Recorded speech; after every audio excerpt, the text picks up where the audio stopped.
Hi, it's Joanna Oakey here, and welcome back to the Deal Room podcast, a podcast brought to you by the commercial legal practice Aspect Legal. Welcome back to part 2 of our special series on the future of the business sales and acquisitions industry with business futurist and innovation expert Craig Rispin of the Future Trends Group.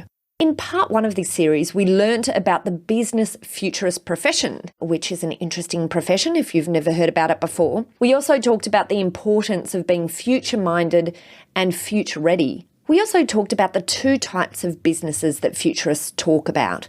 You're either the disruptor or the disrupted. And being the disrupted means being left behind or worse, made irrelevant or redundant in your industry. So today we want to help equip our business advisors like brokers and accountants, any of you working in the sales and acquisitions industry, with some helpful tips on how to be the disruptor in your practice and in your industry through the use of new algorithms, tools and methods. All of these and more. So keep listening and we'll get started. Ladies and gentlemen, good evening. Are you ready? Okay, here we go. You're listening to the Deal Room podcast. Join us as we bring you the inside scoop on business sales and acquisitions. Get across trends in the area and hear the industry's best recount their real-life tips, traps, and experiences. Now, here's your host, Joanna Oakey. If you wouldn't mind, would you be interested in playing a bit of a brainstorming game here? Sure. I've just had this as an idea. Sorry, I didn't talk about this before because it's just something that I came up with. But let's look at the business sales and acquisitions industry. So the industry effectively is almost in 2 parts. There's sort of like the sub $1 million industry where we have brokers who are trying to sell businesses like our florists and cafes and hairdressers, and then we have our higher value businesses, which is a slightly different sale environment. So let's start with the broking industry. That the cafes, the florists. I see a lot of issue in this industry at the moment. It's tough work sometimes. I think for brokers in this space. Even just selling businesses at the moment, finding the right buyers. So if you are an advisor in this space at the moment, how would you coach someone to be thinking about how they can disrupt this industry from the broking perspective? Right. Well, imagine what if there was an algorithm. I have an algorithm in my business, and we know that algorithms powered by artificial intelligence are changing every industry. And so what if there was an algorithm that was written that looked at a business, looked at the ideal customer for that business and crawled across the internet and looked at web pages and social media profiles and discussion boards and reached out automatically to people that shared the values of the business owner, were passionate about those things, were talking about potentially buying a business. What if that algorithm could find those for you and provide you a list every week of potential candidates to buy this business? What if that did all that research for you? Wouldn't that be incredible? Wow. Well, guess what? It's already happening. Wow. And who is this? Where is this? Tell us. Other than, or is this Facebook you're talking about here? No, I'm not. This is already happening in your industry, but maybe not in your group, or maybe you don't know that it's happening, but it's already happening. Right. It's already happening with recruiters. Mm-hmm. So let me give you for instance, all right? LinkedIn has a lot of data now. Yeah. Right? And now they're going to their clients and saying, would you like us to tell your employees what their future job is going to be in 5 years' time? Because we've analyzed billions of job shifts and we can now predict the future of people's careers. Wow. So imagine if the future for some of those people is to take a lump payout. There's 6,000 people have been just let go from NAB. Each one of them are going to get packages. And if I were going to advise them to do something, I would not advise them to go back and get a job.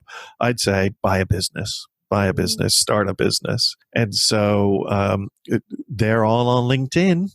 Right? You can say, you see the people that left, and you can actually start an advertising campaign and reach out to them And if you can just find a handful of them, you could say, okay, I'm looking for leads like this. And in your inbox every week comes people just like those.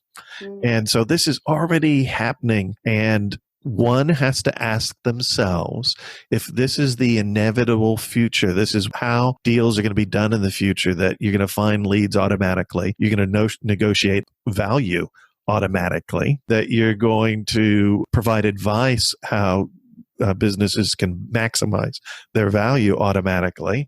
Then we need to get to that future fast. And it doesn't mean giving up what we do personally.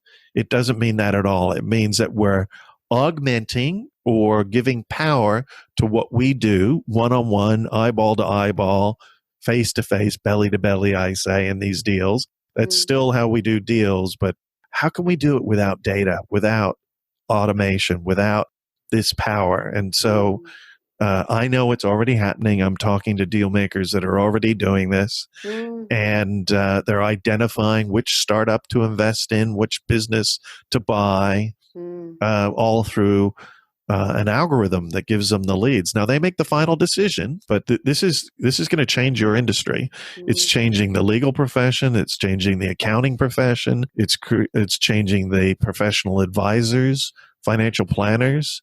You know, you can now log into a website, and if you want a financial plan, you can connect all your accounts, all your credit cards, your bank accounts, your retirement funds, your super, and so on. And after you do that and give permission to view it with bank grade security, it will do a financial plan. One of these services will do a financial plan for you in less than 1/10 of a second. Wow. Yeah, wow.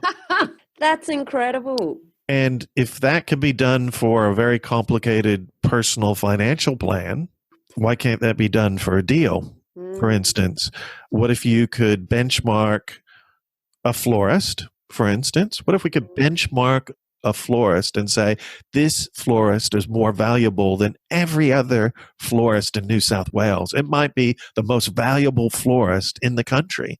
How will we know that? Well, we can find out.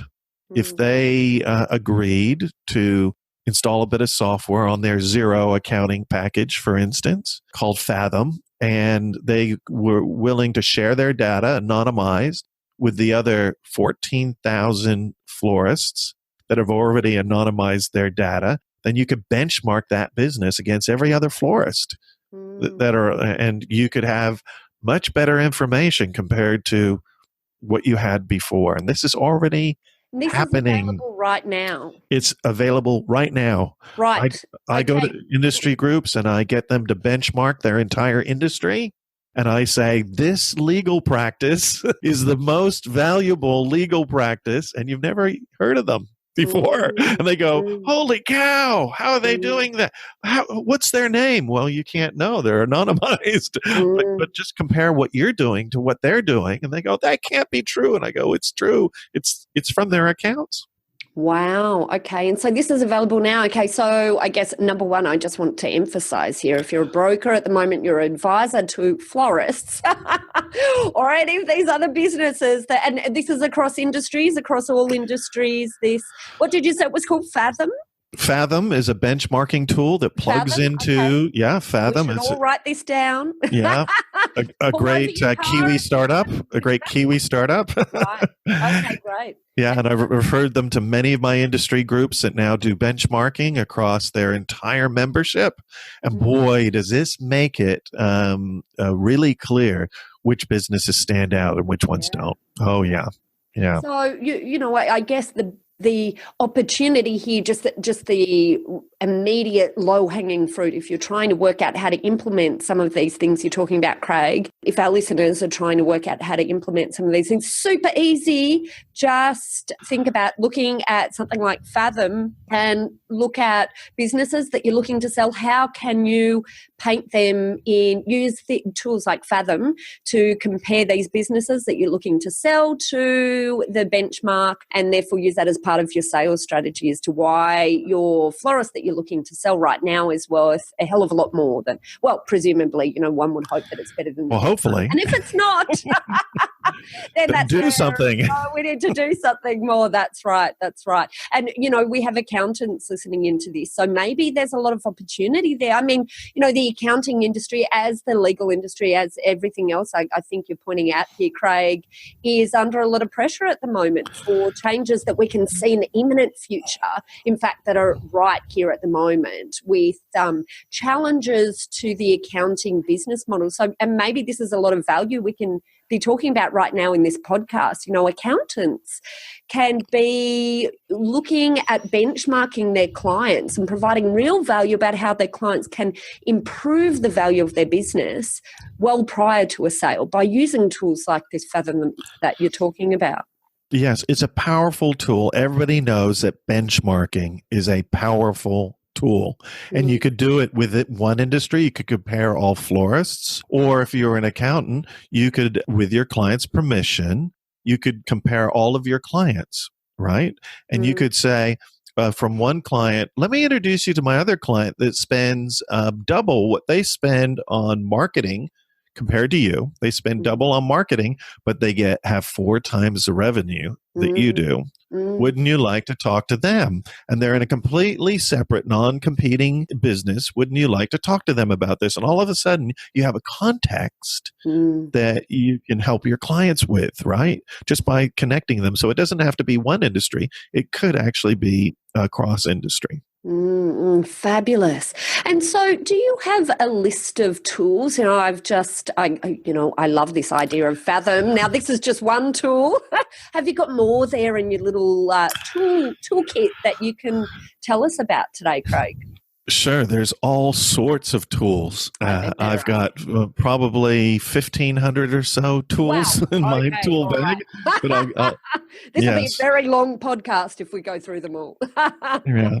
Well, let me give 2 more tips. I've already mentioned this one, but I want to re-emphasize it. If you want to understand where this new economy is going, the leaders of this shift into the 4th industrial revolution are the startups. And so Google the $1 billion startup club, go to the Wall Street Journal, look at the list and study it, because there it has, for instance, all the deals that are being done, who the founders are, what was their seed investment, what was their first round, what was their second round, have they succeeded, have they gone down, were they acquired, how big was the acquisition, did they list, and so this is a real education about the future. And then to find startups in your industry, there's a database of all startups at a website called Crunchbase. And let's say you were looking for a startup to collaborate with a florist. You would just type in florist and there would be tons of startups in the floral industry. And you'd look for one that was the equivalent scale as your client, whether they're big, medium, or small. You're small, you find a small startup. If you're medium, you find a medium startup, and so on. And then collaborate, do something together that sets you apart from the rest of your industry. And so imagine we know, for instance, that the Uber of florists are coming. That we had FTD in the old days, and next we're probably going to have Uber flowers. And so who's going to have that first mover advantage? Who's going to say, I don't need a shop. What do I need a shop for? People can go on their phone, they can choose the bouquet, and I can just drive my truck straight to them. So we have coffee cafes in a truck now, right?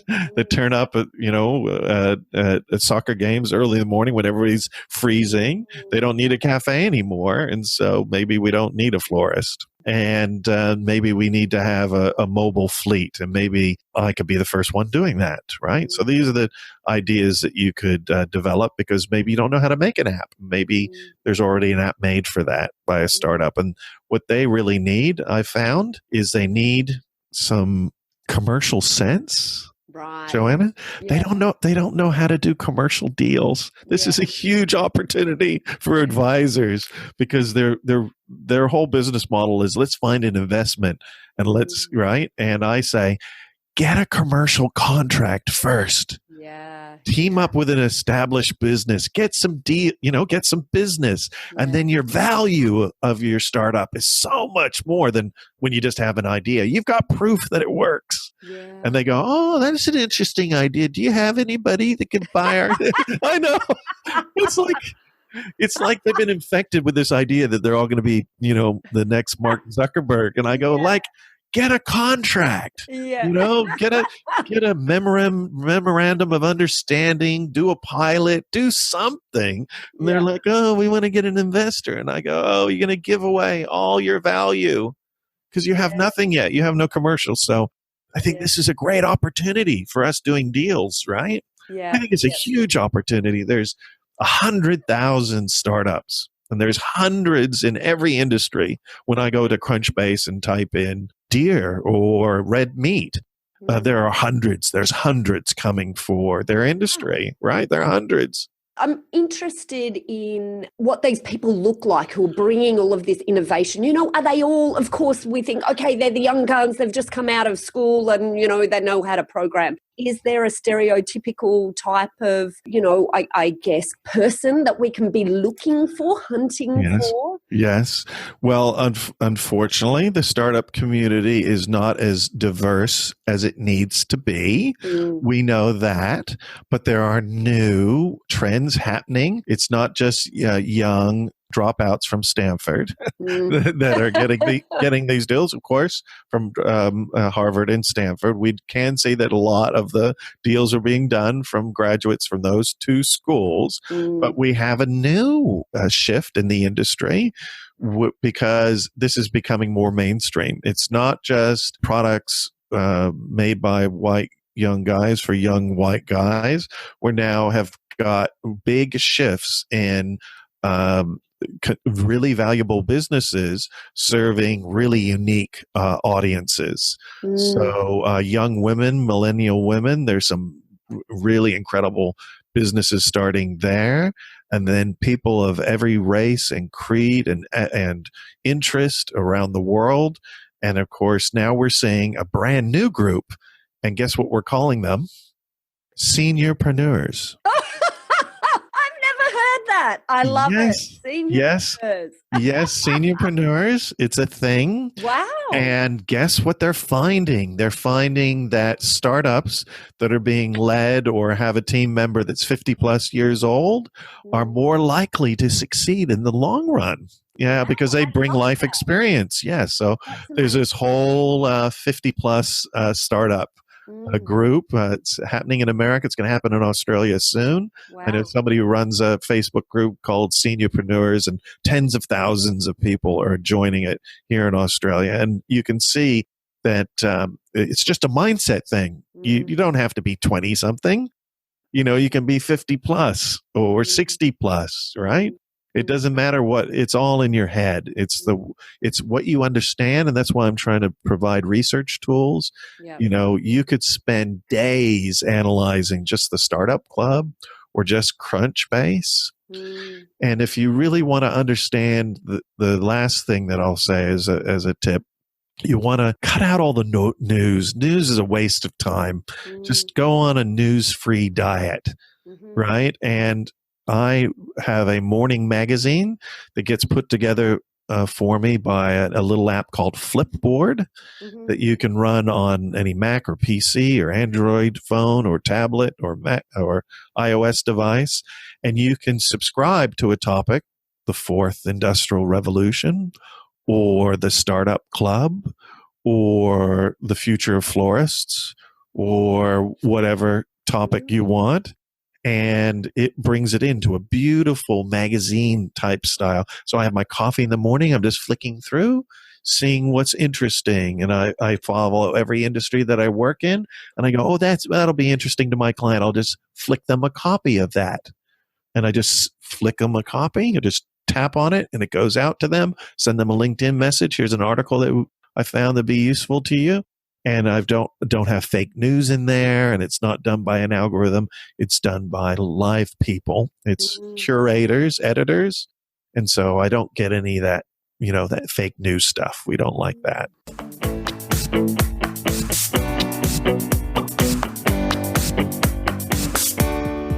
take a short break. When we get back, we drill into this concept of getting a job versus starting a business, linking this back to the opportunities out in the market for new startups and seniorpreneurs. And finally, we close this episode and our two-part series out on the future of the business sales and acquisitions industry by linking you through to Craig with an opportunity to attend his mentoring groups for free. And that's next. I'm Joanna Oakey, and you're listening to the Deal Room Podcast, a podcast brought to you by the commercial legal practice Aspect Legal.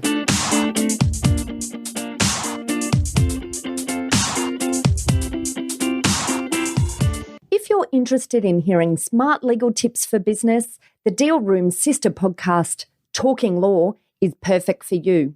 These two podcasts are now among the top legal podcasts in Australia. In our Talking Law podcast, I dissect a different topic each week that I have seen impact businesses, and I then provide actionable tips for you to avoid that risk or to use that legal area to your advantage.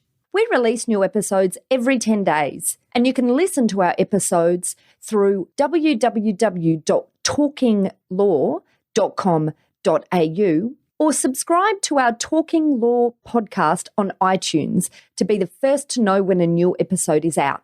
Now, back to the show.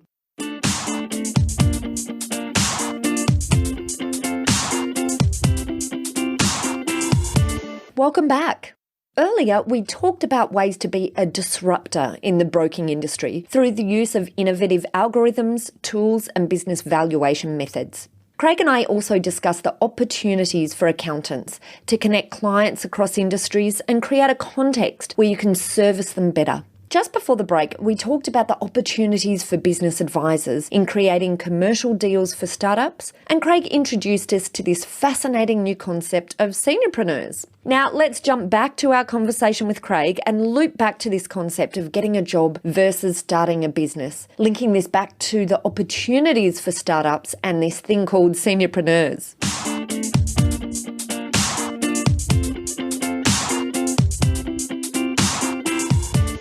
Something that you said right earlier on as we were discussing the exit from NAB, for example, you were saying, why would these people go and get a job? Why wouldn't they just start a business? Which is an interesting comment. I'd like to loop back quickly and just investigate that a little bit more. Why do you say that? And what do you think is the opportunity for, and I guess it fits with the seniorpreneurs discussion that we've been having. Maybe if you could talk about that a bit more.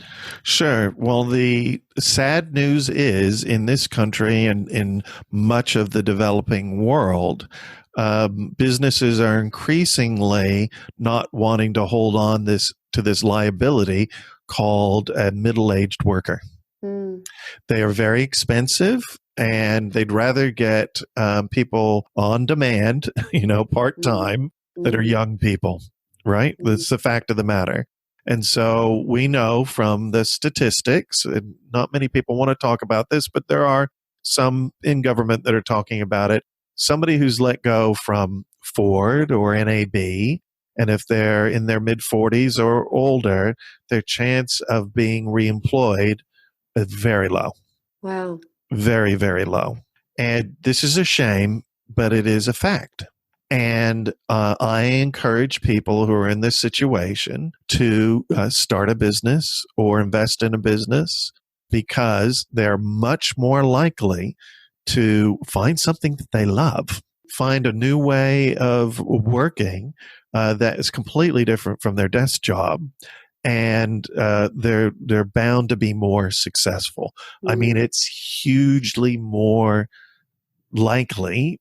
the statistics, I don't have them in front of me, but it's something like 89% of people that get laid off after they've been at one employer for more than 10 years, and they're over 45 will never get a full-time job in that industry again.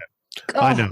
Well, I'm feeling like maybe there's an opportunity then, once again, if you're in, for the individuals themselves to rethink how they fit into work as a whole, and how they see that all working. But also if you're in the sales and acquisitions industry, say, for example, you're a broker and you're saying, well, I need a pool of buyers, maybe here's a pool of buyers. But one of the things I would say is that I have seen on many instances someone coming out of a corporate environment, buying a business and it going a bit pear-shaped. Right. They're not ready for it. So I would, add, if you're thinking about this as an opportunity, I feel like you must, in order to do the right thing by everyone, also have built into your strategy the way that you help these people transition and find the opportunities in the technology approaches that you're talking about, Craig.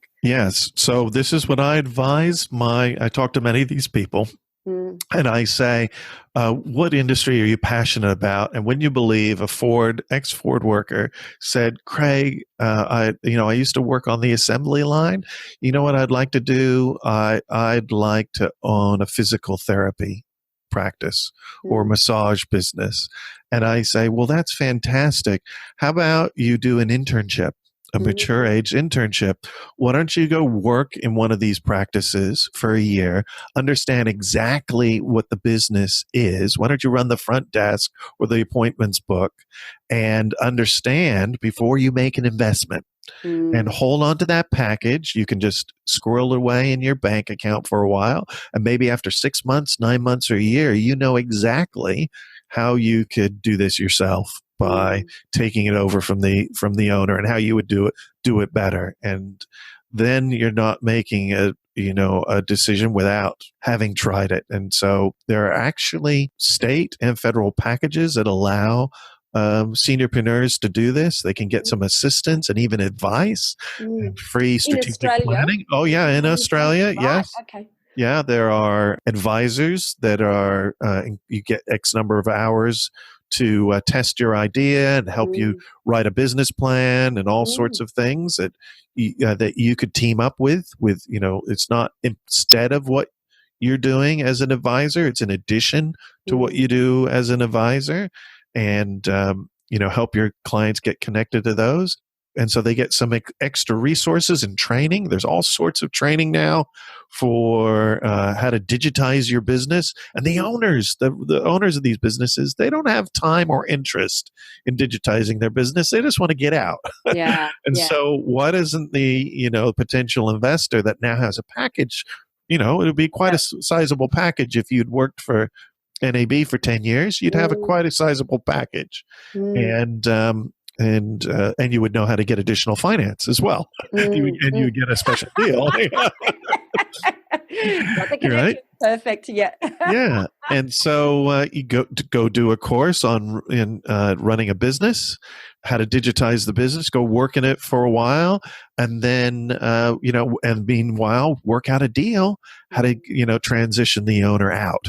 And I think that might be, the advice that I've given many, many, many people have come up to me that are a bit lost and they need some help. And many, many, many of them have come back to me and say, Craig, you won't believe what I'm doing now. I have a completely different career and I love it. Right. And I think that's fantastic. That is amazing. That is. And look, we've just identified a whole business model potentially for, someone who's a broker or M&A advisor at the moment is sort of, a bit jack of the current slog. Here we go. Here's an opportunity for them. Yeah, well, let's do the math. So they might have, let's just put a number around it, $150,000 package for somebody that's exiting in 10 years, even more if they haven't taken any long service leave and invested wisely. And if you multiply that times 6,000, wow. What's the investment part? And then you multiply that times the finance that they could arrange because they know who to talk to at the bank. Yeah. I mean, just do the math. And, that is somebody's business right there. Just doing that. And what about all those Ford employees? They all have packages too. And they're sitting in Bendigo. They're happy to go anywhere in the world where they could have a better lifestyle. Right? And so maybe they're looking for a seed change or a tree change. And if you could, get them into a business, but get them educated about it first, and they'll become a better buyer, right? A better buyer. Look, Craig, I just want to thank you for all of your incredible insights. I had no idea when we started how many ideas were going to come out of today's discussion. My head is like really literally spinning. I'm just bursting with ideas at the moment. But, that's awesome. look, it's hard. You know, I love innovation, and I've always had a drive to make our legal practice innovative and, you know, it's a low bar in law as a whole, I guess, right? But you know, talking to you, I just realised how much opportunity there is on the table that, you know, I guess I hadn't seen. So thank you, Craig, for your incredible insights. Well, you're very welcome. I have to serve. It's what I love to do. So hopefully I can be of service to you more in the future. Look, I would love to have you back for many future episodes. I think we've got loads of ideas here we need to unpack in the corporate terminology speak. But for now, if people want to find you and find ways that they can work together with you to get some of these amazing ideas that you have, you know, turned into a practical sense in their business, where do they find you, Craig? Sure. So many advisors attend my regular mentoring groups that I run around the country in Melbourne and Sydney and online. And to find out more about that, if any of you listeners, watchers would like to join one of these mentoring groups, be my guest. Come along as my guest the first time for free. You can find out more information at my website, Future Trends with an S, futuretrendsgroup.com, and click on mentor and register and come along and ask me anything. Ask me about a deal you're doing or ask me where your industry is going. I'd love to be of service to you. That's amazing. That's amazing. And we will link to this in our show notes if you happen to be on the treadmill or driving or doing something that doesn't allow you to write it down. So just click into the show notes and you'll find the link straight there and you can sign up for Craig. Craig's sessions, they sound fabulous. You might even see me there one day, Craig. I'd love to see you there. Okay, well, that ends today's episode and, in fact, our two-part series with Craig Rispin on the future of the business sales and acquisitions industry.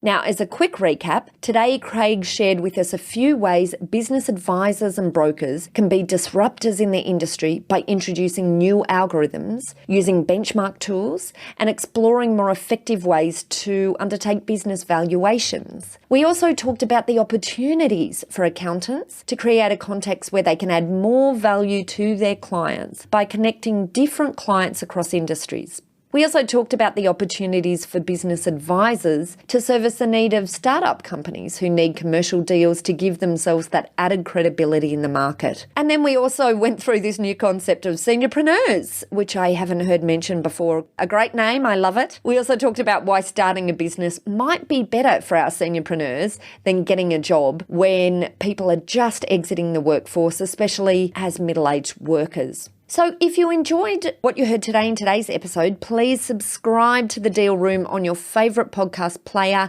And of course, if you're already a subscriber, please consider perhaps leaving us a review on iTunes to help us reach more people. Thanks again for listening in today. You have been listening to Joanna Oakey and The Deal Room podcast, a podcast brought to you by our commercial legal practice, Aspect Legal. See you next time. Ladies and gentlemen.